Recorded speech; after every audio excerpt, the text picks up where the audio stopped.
नमस्कार साथियों, मैं अरुण कुमार एक बार फिर से प्यारे साथियों का स्वागत करता हूं आपके अपने परिवार स्टडीज में। दोस्तों, आज का जो टॉपिक है, आज मैं पढ़ाने नहीं आया हूं, मगर आज बहुत ही इंपॉर्टेंट न्यूज, बहुत ही एक अच्छा विषय है, इस पर मैं चर्चा करूंगा आपके साथ।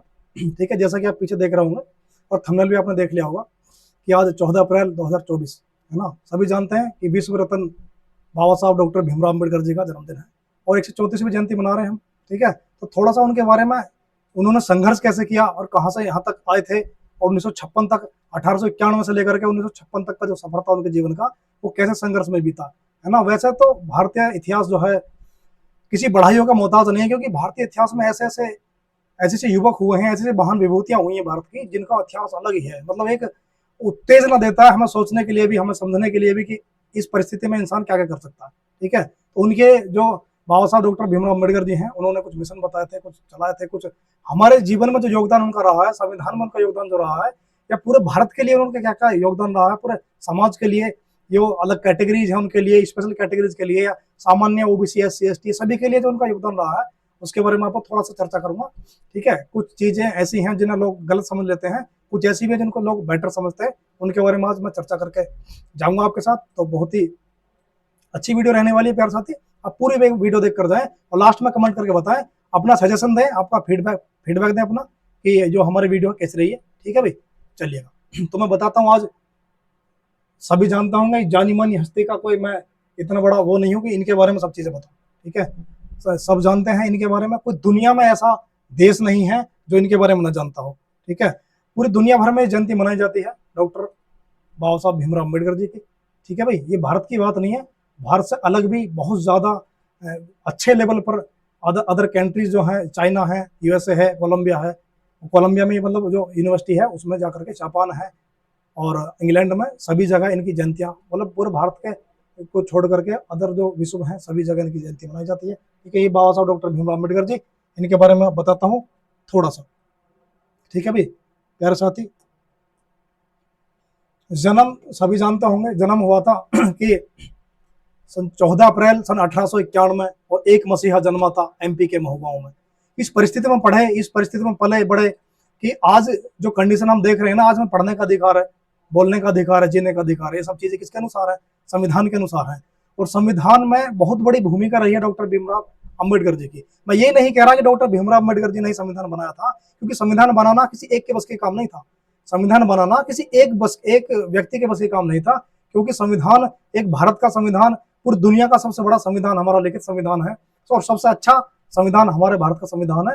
तो पूरी सभा ने 1938 मतलब 389 1939 सॉरी जो 389 संविधान सभा में सदस्य थे, उन सभी का कार्य था ये, और सबको अलग अलग काम दे दिया। हाँ, ये जरूरी था कि पूरी संविधान सभा में सबसे ज्यादा पढ़े लिखे जो थे वो थे डॉक्टर भीमराव अम्बेडकर जी, क्योंकि इनको प्रारूप समिति का काम दे दिया गया था कि तुम्हें क्या करना है, जो संविधान को कलेक्ट करेंगे हम सब चीजें, तो आपको देखना है इसमें क्या गलत है और क्या सही है। हालांकि लिखा भी इन्होंने नहीं था, तो इनका बहुत बड़ा रोल था, इसीलिए इन्हें संविधान का जनक कहा जाता है।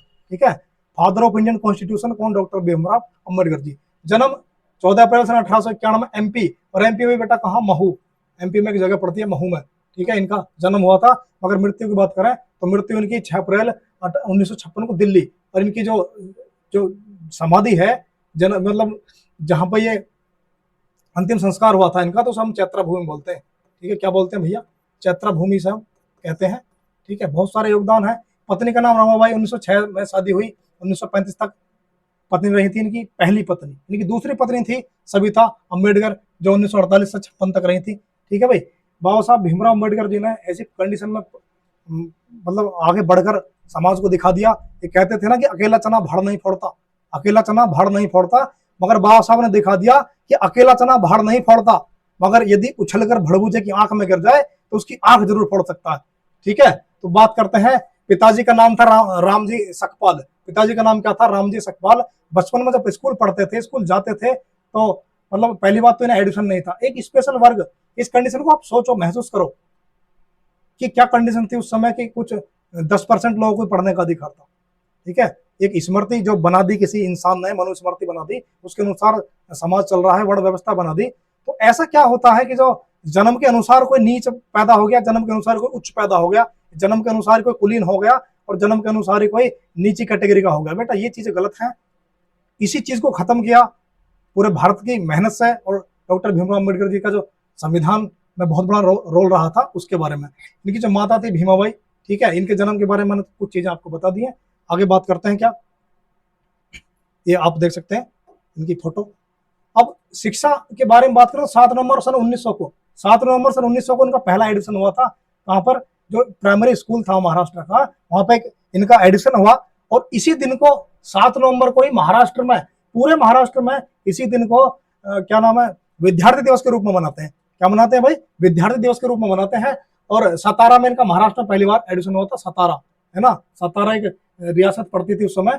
और इनका सरनाम जो था, ब्राह्मण शिक्षक थे, इनका नाम कृष्ण केशव अम्बेडकर। इनका जो सरनाम था, इनका बचपन का नाम भीवा हुआ करता था। क्या भीवा? क्या हुआ करता था भैया? भीवा हुआ करता था, भीवा। और बाद में इनका एक सरनाम दे दिया।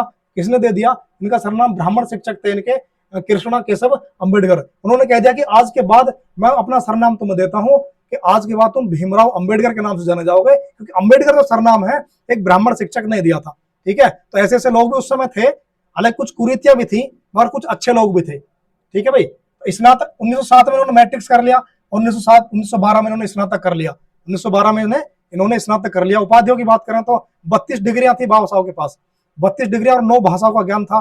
तो इतनी सारी उपाधि लेने के बाद एक ऐसा इंसान जो अपने बच्चों के लिए बहुत कुछ कर सकता था, अपने बच्चों को चाहते वो, तो आज उनके बच्चे, उनके जो 4 बच्चे हुए थे, 4 में से एक ही जीवित है। ठीक है, 4 बच्चों में से एक ही जीवित है।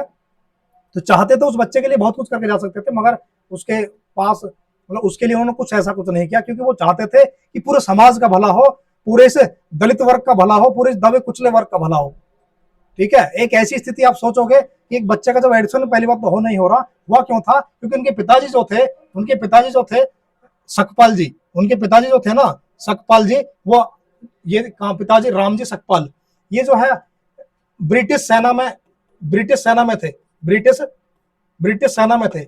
इनकी वजह से ब्रिटिश सेना की वजह से, क्योंकि ब्रिटिश लोग नहीं मानते थे जातिवाद व्यवस्था को, ये तो भारत में कंडीशनें थी।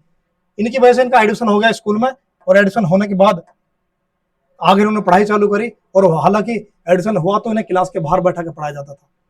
ये बहुत बड़ा एहसान मानते थे उस गुरु का जिन्होंने इन्हें पढ़ाया। मगर ये चीज थी कि सब बच्चे पढ़ते हैं क्लास में, तो ये बाहर बैठ के पढ़ते थे, जंगले में झांक करके पढ़ते थे। घर आके पूछते मम्मी से कि ऐसा ही क्यों है, तो मम्मी कहती थी कि बेटा ऐसा ही रूल बना हुआ है, ऐसी रीति है, ये रीतियां हमें फॉलो करनी पड़ेंगी। उन्होंने कहा कि माँ, जिस दिन मैं बड़ा हो जाऊंगा एक ऐसी पुस्तक लिखूंगा जिसमें सबको समान अधिकार मिलेगा, सबको जीने का अधिकार मिलेगा और सबको पढ़ने का अधिकार मिलेगा। जब एक ही हवा में सांस ले सकते हैं, एक ही जमीन पर चल सकते हैं, तो एक ही कैटेगरी, मतलब एक ही जमीन पर जन्म लिया, फिर अलग अलग कैसे हो गई? मैं मानता हूं, मैं भी इस चीज को मानता हूं, गंदगी से बचना चाहिए, मगर इंसानों से नहीं बचोगे। ये चीज आप भी समझो, सोचो इस चीज को।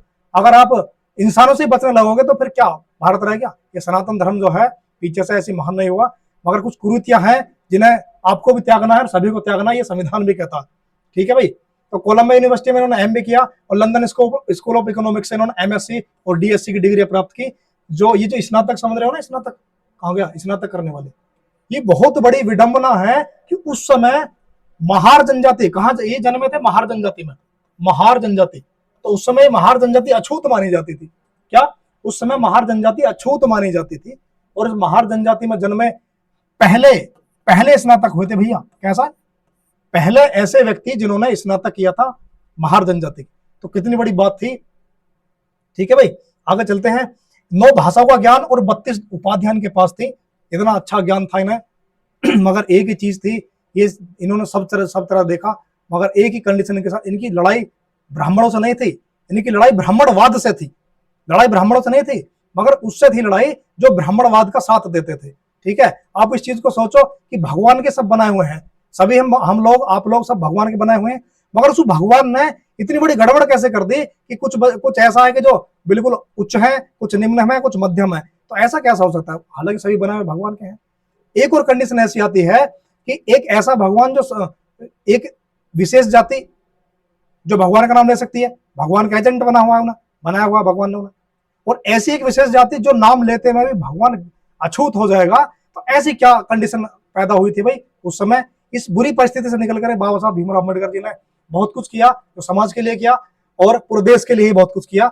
आगे चलते हैं, थोड़ा सा और इनके बारे में बता दूं आपको, इनका योगदान क्या कर रहा है। तो आरबीआई जो आप बात करते हैं ना आज, आरबीआई मतलब रिजर्व बैंक ऑफ इंडिया, तो रिजर्व बैंक ऑफ इंडिया जो बनाया गया था ना, तो रिजर्व बैंक ऑफ इंडिया बहुत कम लोग जानते होंगे कि उनकी दो पुस्तक थी बाबा साहब भीमराव अम्बेडकर की। कौन से? The evolution of provincial finance in British India, एक ये पुस्तक थी, एक थी the problem of the rupee. तो ये दो पुस्तक थी, इनको पढ़ करके, इन दोनों पुस्तकों को पढ़ करके आरबीआई की स्थापना की गई। तो बहुत बड़ा योगदान रहा था भारतीय रिजर्व बैंक की स्थापना में। जो आज बैंकों का बैंक हम कहते हैं ना, भारत के बैंकों का बैंक, उसकी स्थापना में बाबा साहब भीमराव अम्बेडकर की बहुत बड़ी भूमिका रही है। और 1927 में चंदावर तालाब में महाराष्ट्र, समझ रहे हो, एक ही रास्ते पर चलना गुनाह था, एक ही जगह पानी पीना गुनाह था। तो किस कंडीशन में इन्होंने पढ़ के आगे बढ़े हैं। एक परिस्थिति ऐसी भी आ रही है कि क्लास में जा रहे हैं ना, जब क्लास में जाते थे तो क्लास में जाते समय उस क्लास के जो बच्चे थे वो अपने खाने को, अपने पानी को ढक लेते थे कि बाबा साहब भीमराव अम्बेडकर की परछाई ना पड़ जाए। तो इतनी बुरी स्थिति में इन्होंने पढ़ के संघर्ष करके आगे तक निकाला। और ये कहते थे कि शिक्षा वो शेरनी का दूध है, जो पिएगा वही दहाड़ेगा। इन्होंने एक चीज और कही थी कि इंसान जिंदगी भर रैंक कर जिए, उससे बेटर है कि एक दिन शेर बन के जिए। तो शिक्षा ही ऐसी है जो आपको आगे तक ले जा सकती है। ये बाबा साहब भीमराव अम्बेडकर ही तो थे जो शिक्षा की तो देन है जी यहाँ तक पहुंचे। आज भी क्या, जब तक हिंदुस्तान रहेगा तब तक बाबा साहब भीमराव अम्बेडकर का नाम लिया जाएगा। और 25 दिसंबर 1927 को मनुस्मृति दहन किया। मनुस्मृति दहन का मतलब यह है कि मनुस्मृति एक पुस्तक थी जिससे ब्राह्मणवाद आगे बढ़ता था। 4 वर्णों में बांटा हुआ था, क्या नाम है, स्वर्ण और क्षत्रिय, वैश्य और शूद्र। शूद्र की कंडीशन तो इतनी कहानी थी कि इनके जीने का ये अधिकार नहीं है, ठीक है। तो सर्वोच्च थे स्वर्ण, तो उसमें कुछ लोगों ने भी ऐसा विडंबना दिखाई है, ऐसे आलोचनाएं दिखाई है नीचे कैटेगरी की, इन्हें तो जीने का ये अधिकार नहीं है, अगर भगवान का नाम भी लेंगे तो नाम गंदा हो जाएगा। तो ऐसा भी कुछ होता है कि अगर भगवान का नाम कोई अछूत ले रहा है तो भगवान गंदा हो जाएगा। इसलिए खिलाफ थे ब्राह्मणवाद के, ठीक है, इसलिए खिलाफ थे ब्राह्मणवाद के कि एक भगवान ने ये 4 कंडीशन कैसे बना दी, कोई जन्म से ही उच्च, कोई जन्म से ही निम्न, कोई जन्म से ही मध्यम कैसे हो सकता है, ठीक है। एक पूना पैक्ट था, 24 सितंबर 1932 को हुआ था पूना पैक्ट। पूना पैक्ट हुआ था गांधी जी के साथ समझौता। गांधी जी कहते थे कि दलितों के लिए मैं सब कुछ कर सकता हूँ, बहुत कुछ करता हूँ। ये कहते थे कि आप दलितों के लिए कुछ करते हो तो अब तक कांग्रेस के इतने अधिवेशन हुए हैं और हर अधिवेशन में अछूतों के खिलाफ तुमने कभी, मतलब अछूतों के खिलाफ उन्होंने बोला, मगर तुमने कभी आवाज उठाई? कोई भी ऐसा कांग्रेस का जो अध्यक्ष था आपने सस्पेंड किया जो निम्न वर्ग को नहीं चाहता था? तो गांधी जी के पूरे सबसे बड़ी, मतलब गांधी जी की सबसे बड़ी समस्या अंग्रेज भी थे, मगर अंग्रेज के बाद एक समस्या डॉक्टर भीमराव अम्बेडकर भी थे, क्योंकि डॉक्टर भीमराव अम्बेडकर चाहते थे कि जो है दलित वर्ग को क्या मिले, 2 वोट गिनने का अधिकार मिले। अगर 2 मतदान का अधिकार मिल जाता तो सोचो आज क्या हालत हो चुकी होती। अब तो पूरा प्रशासन, पूरा शासन ही इनका होता, ठीक है। तो इन्होंने क्या कहा कि इस चीज को तो आप हटाओ, हाँ एक काम कर सकते हैं कि इनका रिजर्वेशन बढ़ा दो सीटों के अनुसार, ठीक है, सीटों के अनुसार इनका रिजर्वेशन बढ़ा दिया गया। आगे बात करते हैं, कुछ उपाधियां हैं भाई। पुस्तक थी इनकी एक मूक नायक, एक पुस्तक थी मूक नायक, सन 1920 में निकाली गई थी मूक नायक, ठीक है। और बहिष्कार भारत और एक भारत भी थी। उपाधियां, भारत रत्न सन 1990 में दिया गया था मरणोपरांत। कब दिया था भैया?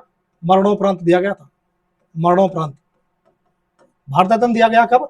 मरणोपरांत दिया गया। और पेशा क्या? विधिवेत्ता, आदर्श अर्थशास्त्री, राजनीतिज्ञ, समाजशास्त्री और शिक्षाविद, एक दार्शनिक, प्रोफेसर और पत्रकार। तो एक इतने सारे एक ही व्यक्ति इतने सारे पेशे में है, विधिवेत्ता भी है, अर्थशास्त्री भी है, राजनीतिक भी है, समाजशास्त्री, शिक्षाविद, दार्शनिक भी है, फिलोसोफर और प्रोफेसर भी और पत्रकार भी है। इतने सारे इनकी उपाधियां थी, ठीक है। अब इतने सारी उपाधियों में पढ़ने के, 9 भाषाओं का ज्ञान लेने के बाद भी अगर कोई इनमें कमी निकालता है तो वो बेकार है। फिर वो बेकार, फिर वो है, ये बाबा साहब बेकार नहीं है, ठीक है। बुद्धि उस इंसान बनी जो इनमें कमी निकालेगा, ठीक है भाई। तो ऐसी कंडीशन थी। इन कंडीशनों के बाद भी इन्होंने इतना संघर्ष किया और आगे जाकर के क्या कहलाए?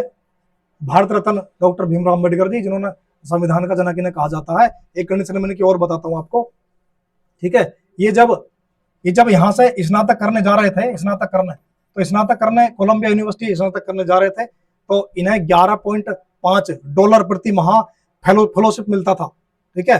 तो उसके बेस पर उन्होंने वहां पर पढ़ाई की। पढ़ाई करने के बाद इनकी पत्नी थी जो रमाबाई, बहुत ज्यादा साथ दिया, क्योंकि उनकी आयु केवल 9 वर्ष की थी और ये 15 वर्ष के थे जब इनकी शादी हुई थी, ठीक है। तो रमाबाई को खर्चा भी भेजते थे घर पर और उससे अपनी पढ़ाई का खर्च भी चलाते थे।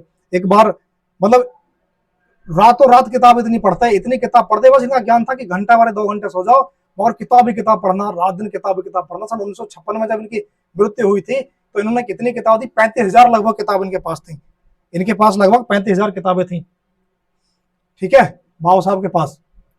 तो एक कंडीशन ये है, एक कंडीशन वो है कि जो पानी भी नहीं पिया जाने देना। एक ही तालाब में केवल ये कंडीशन थी कि ब्राह्मण लोग ही पानी पिएंगे, ठीक है। इनको एक ब्राह्मण शिक्षक थे, इन्होंने अंबेडकर जी जिन्होंने नाम दिया था पिछला, इनका सरनेम जो दिया है वो अंबेडकर जी ने दिया था, ठीक है। अंबेडकर जी एक ब्राह्मण शिक्षक थे, उन्होंने नाम दे दिया, मगर एक कंडीशन रख दी थी कि जब तुम वहां से पढ़ कर के आओगे, तुम क्या करोगे, हमारे यहाँ पर नौकरी करोगे, ठीक है, हमारे यहाँ पर क्या करोगे, नौकरी करोगे। तो ये जब नौकरी करते थे, ये आए नौकरी करने, और इन्होंने नौकरी की वहां पर आकर के, तो उस उन ब्राह्मण का जो चपरासी भी था ना, वो भी उनसे बचता था कि एक अछूत हमारे घर में पांव रख गया। तो देखो चपरासी सफाई वाला, वो सफाई वाला भी उनसे जलता था कि एक अछूत यहाँ पर पांव रख गया, ठीक है। एक गांधी जी भी कहते थे उनसे कि जब भीमराव अम्बेडकर जी ने अपना धर्म बदलने की बात की, कि दुनिया भर के धर्म इन्होंने देखे, सबसे बेकार धर्म इन्होंने सनातन धर्म को ही बताया, इस कंडीशन में क्योंकि यहाँ जातिवाद बहुत ज्यादा थी, ठीक है, क्योंकि ये पहले ही वर्ण व्यवस्था में बटा हुआ था। उसके बाद इन्होंने सोचा कि मैं हिंदू धर्म में पैदा हुआ, इन्होंने कहा था कि मैं हिंदू धर्म में पैदा हुआ, ये मेरी गलती नहीं है, मगर मैं यदि हिंदू धर्म में मर गया तो ये मेरी गलती सबसे बड़ी होगी। इसलिए मैं आज 1956 में इन्होंने क्या किया था, धर्म परिवर्तन किया। और धर्म परिवर्तन जब कर रहे थे उससे पहले ही, क्योंकि गांधी जी 1948 में डेथ हो गई थी गांधी जी की, तो इनकी पहली बात थी कि मैं हिंदू धर्म में नहीं रहूंगा। तो गांधी जी कहते थे कि जिस चीज के लिए आप धर्म परिवर्तन कर रहे हो ना, तो वो चीजें आप खत्म पर हैं, ये जातिवाद व्यवस्था अब लास्ट पर चल रही है, बिल्कुल अंत चल रहा है इसका। तो मैं आपसे पूछना चाहता हूं, गांधी जी को मरे हुए भी काफी समय हो गया, 1948 में मरे थे वो, और बाबा साहब भीमराव अम्बेडकर जी को मरे हुए भी 1956 से आज तक बहुत समय हो गया, आप लगा सकते हैं हिसाब। तो उस दिन से आज तक, जब तो गांधी जी कह रहे थे कि अभी खत्म हो चुका है, थोड़ा बहुत बचा है, उस दिन से आज तक सोचो, उस दिन से आज तक सोचो कि आज भी जातिवाद हम खत्म कर पाए। खुद अपने आप से वादा करो, खुद अपने आप से झांक कर देखो अपनी तरफ कि क्या तुम जातिवाद को खत्म कर पाए, या पूरा समाज सुधर गया। तो आज भी नहीं सुधरा। कुछ लोग रिजर्वेशन की बुराइयां करते हैं, रिजर्वेशन की बुराइयां, तो बेटा रिजर्वेशन की बुराई करने इसलिए नहीं चाहिए, अब तो खैर सभी के लिए रिजर्वेशन दिया हुआ है, अब तो सभी के लिए रिजर्वेशन है ना, सामान्य भी है, और सामान्य में ईडब्ल्यूएस आता है, ईडब्ल्यूएस के लिए भी दे दिया, जनरल वालों के लिए, ओबीसी के लिए तो था, एससी एसटी के लिए भी था।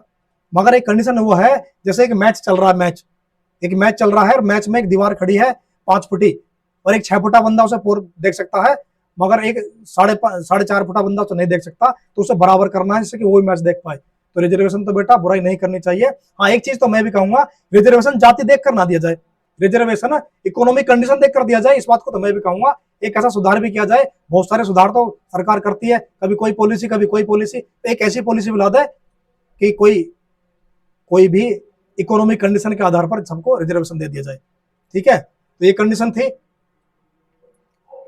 ये चाहते थे गांव खत्म हो जाए, क्या गांव संविधान में ना लिखा जाए, क्योंकि गांव अज्ञानता के खूब बताए थे उन्होंने कि जहां जहां गांव होता है वहां थोड़े लोग अनपढ़ होते हैं, मतलब पढ़े लिखे कम होते हैं, वहां लिटरेसी रेट बहुत कम होता है।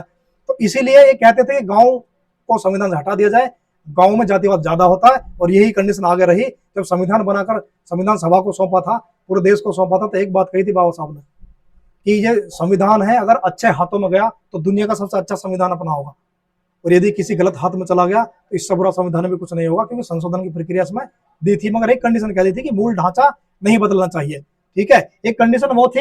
एक कंडीशन आज है कि सभी लोग प्यार से रह रहे हैं, कोई जातिवाद कहीं कहीं बचा है, हालांकि सब जगह खत्म होना चाहिए, अभी पूर्णतः खत्म नहीं हुआ है, ठीक है, अभी पूर्णतः खत्म नहीं हुआ है।